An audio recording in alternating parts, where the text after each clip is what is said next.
नमस्कार, जय माता की। कैसे हैं आप सब लोग? आशा करती हूँ कि आप सब लोग स्वस्थ होंगे। आज मैं लेकर आई हूँ तुलसी विवाह की कथा और साथ में हम जानेंगे वृंदा की तुलसी बनने की क्या कहानी है। तो आइए बात करते हैं।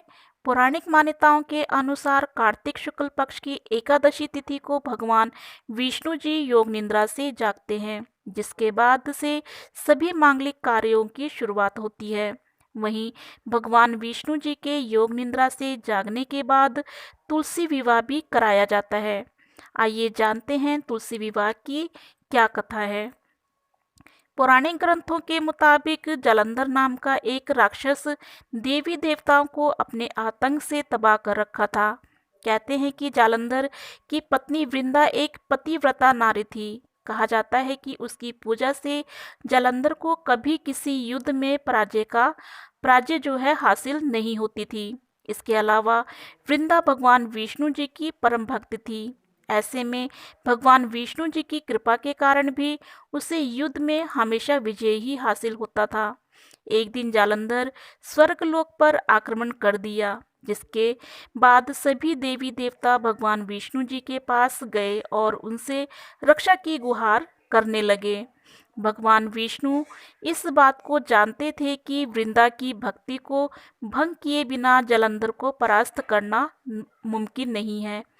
ऐसे में उन्होंने जालंधर का रूप धारण किया, जिसके बाद वृंदा का पतिव्रता धर्म जो है वो टूट गया, जिससे जालंधर की सारी शक्तियां खत्म हो गई और जिसके बाद जालंधर युद्ध में मारा गया। वृंदा को जालंधर की मृत्यु का समाचार मिला तो वह बहुत निराश हो गई।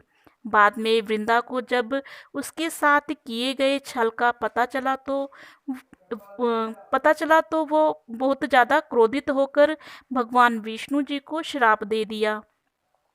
वृंदा की पतिव्रता भंग होने की वजह से उसने भगवान श्री हरि को श्राप दिया कि जिस तरह आपने छल से मुझे वियोग कष्ट दिया है, उसी तरह आपकी पत्नी का भी छल से हरण होगा। साथ ही आप पत्थर के हो जाओगे और उस पत्थर को लोग शालिग्राम के रूप में जानेंगे। कहते हैं कि वृंदा के श्राप की वजह से भगवान विष्णु जी दशरथ के पुत्र श्री राम के रूप में जन्म लिया। बाद में उन्होंने सीता हरण का वियोग का कष्ट झेलना पड़ा। आइए अब जानते हैं कि वृंदा से कैसे बनी तुलसी। धार्मिक कथा के मुताबिक वृंदा जो है पति के वियोग को सहन नहीं कर पाई थी और सती हो गई। कहा जाता है कि वृंदा की राख से जो पौधा उत्पन्न हुआ उसे भगवान विष्णु ने तुलसी का नाम दिया, जिसके बाद भगवान विष्णु ने ये प्रण लिया कि वे तुलसी के बिना भोग को ग्रहण नहीं करेंगे। इसके साथ ही उनका विवाह जो है शालिग्राम के साथ होगा। माना जाता है कि जो भी श्रद्धा पूर्वक तुलसी विवाह संपन्न कराएगा उसका वैवाहिक जीवन खुशियों से भरा रहेगा।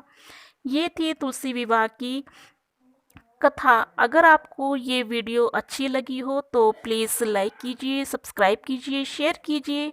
साथ में बेल आइकन को प्रेस करना बिल्कुल भी ना भूलिए। धन्यवाद। जय माता की।